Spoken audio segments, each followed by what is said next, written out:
Assalamualaikum warahmatullahi wabarakatuh. Perkenalkan, nama saya Nur Salsabila Rusyaiti dari 12 IPA 4. Jadi, di sini saya akan menjelaskan materi masa pemerintahan Presiden Megawati Soekarno Putri.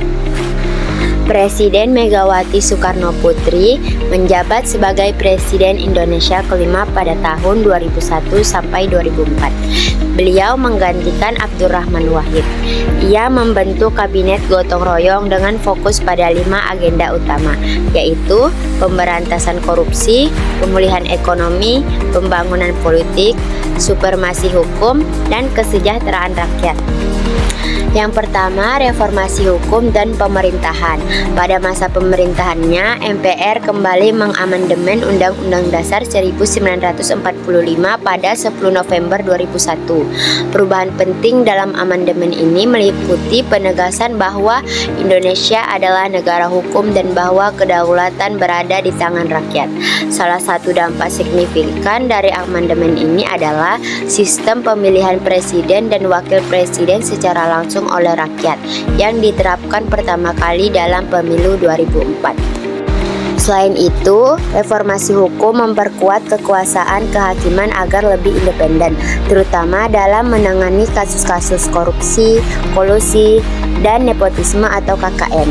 Pemerintahan Megawati juga menargetkan reformasi di bidang pers dengan mengeluarkan Undang-Undang Pers dan Undang-Undang Penyiaran untuk menjamin kebebasan pers. Namun, kebebasan pers yang meningkat juga menimbulkan tantangan dalam pengawasan media yang diterbitkan oleh partai politik dan LSM. Yang kedua, reformasi ekonomi. Pemerintahan Megawati mewarisi kondisi ekonomi yang belum pulih sepenuhnya dari krisis 1998. Oleh karena itu, pemerintah merancang paket kebijakan pemulihan ekonomi guna mendorong sektor real dan keuangan. MPR juga menetapkan TAP MPR nomor 4/MPR/1999 tentang garis-garis besar haluan negara atau GBHN 1999 sampai 2004 sebagai pedoman pembangunan ekonomi. Keberhasilan ekonomi pada awal pemerintahannya terlihat dari inflasi yang relatif rendah, cadangan devisa yang stabil, serta nilai tukar rupiah yang sempat menguat hingga Rp8.500 per dolar AS. Stabilitas ekonomi ini juga meningkatkan kepercayaan investor terhadap Indonesia. Namun pada pertengahan tahun 2002 sampai 2003, perekonomian mulai melemah, nilai tukar rupiah kembali turun, dan banyak penduduk masih hidup di bawah garis kemiskinan. Selain itu, beberapa kebijakan ekonomi pemerintah seperti kenaikan harga bahan bakar minyak atau BBM, tarif dasar listrik atau TDL, dan pajak pendapatan negara membuat inflasi meningkat dan menurunkan popularitas pemerintahan Megawati. Utang luar negeri juga menjadi masalah besar karena pembayaran utang mengambil 52% dari total penerimaan pajak, menyebabkan defisit anggaran dan kebutuhan pinjaman baru. Yang ketiga, masalah disintegrasi dan kedaulatan wilayah. Pemerintahan Megawati menghadapi ancaman disintegrasi terutama di Aceh dan Papua. Ketimpangan pembangunan dan ketidakadilan dalam pembagian hasil sumber daya alam memicu keinginan beberapa daerah untuk melepaskan diri dari NKRI. Untuk meredam gerakan separatis, pemerintah memberikan status otonomi khusus pada Aceh dan Papua melalui Undang-Undang Nomor 18 Tahun 2001 dan Undang-Undang Nomor 21 Tahun 2001. Undang-undang ini memberikan kedua provinsi hak menerima 70% dari hasil pertambangan minyak dan gas bumi. Di sisi lain, Indonesia kehilangan Pulau Sipadan dan Ligitan setelah sengketa dengan Malaysia dibawa ke Mahkamah Internasional. Dalam keputusan yang diumumkan pada 2002, Mahkamah Internasional menyatakan bahwa kedua pulau tersebut merupakan bagian dari Malaysia. Kekalahan diplomasi ini menjadi pukulan bagi Indonesia setelah sebelumnya juga kehilangan Timor Timur.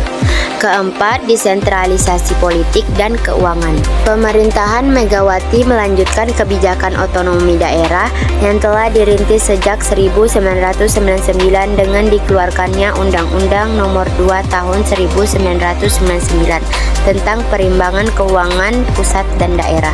Kebijakan ini memberikan kewenangan lebih besar kepada daerah untuk mengelola sumber daya dan ekonomi lokal. Dalam rangka mendukung desentralisasi, pemerintah mengesahkan Undang-Undang Nomor 12 Tahun 2003 tentang Pemilu, Undang-Undang Nomor 22 Tahun 2003 tentang Susunan dan Kedudukan MPR, DPR, DPD, dan DPRD, serta Undang-Undang Nomor 23 Tahun 2003 tentang Pemilihan Presiden dan Wakil Presiden.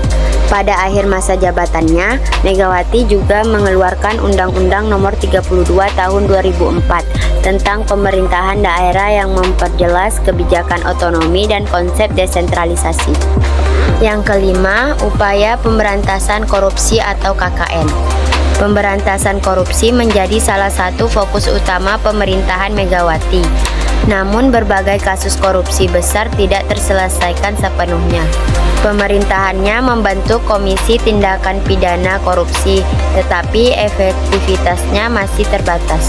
Untuk memperkuat pemberantasan korupsi, pemerintah menerbitkan beberapa undang-undang, di antaranya Undang-Undang Nomor 20 Tahun 2001 tentang perubahan atas Undang-Undang Nomor 31 Tahun 1999 tentang tindak pidana korupsi, Undang-Undang Nomor 15 Tahun 2002 tentang tindak pidana pencucian uang, dan Undang-Undang Nomor 30 Tahun 2002 tentang pembentukan Komisi Pemberantasan Korupsi atau KPK. Namun, pelaksanaan hukum terhadap kasus-kasus korupsi berjalan lambat karena kurangnya jumlah dan kualitas aparat penegak hukum. Yang keenam, pelaksanaan Pemilu 2004. Pemilu 2004 menjadi tonggak sejarah karena untuk pertama kalinya rakyat memilih presiden dan wakil presiden secara langsung. Pemilu ini terdiri dari dua tahap, pemilu legislatif pada 5 April 2004 dan pemilu presiden pada 5 Juli 2004. Dalam pemilu legislatif, 5 partai terbesar adalah yang pertama, Partai Golkar 21,58%, yang kedua PDIP 18,53%, yang ketiga PKB 10,57%, yang keempat PPP 8,15%, dan yang terakhir Partai Demokrat 7,45%.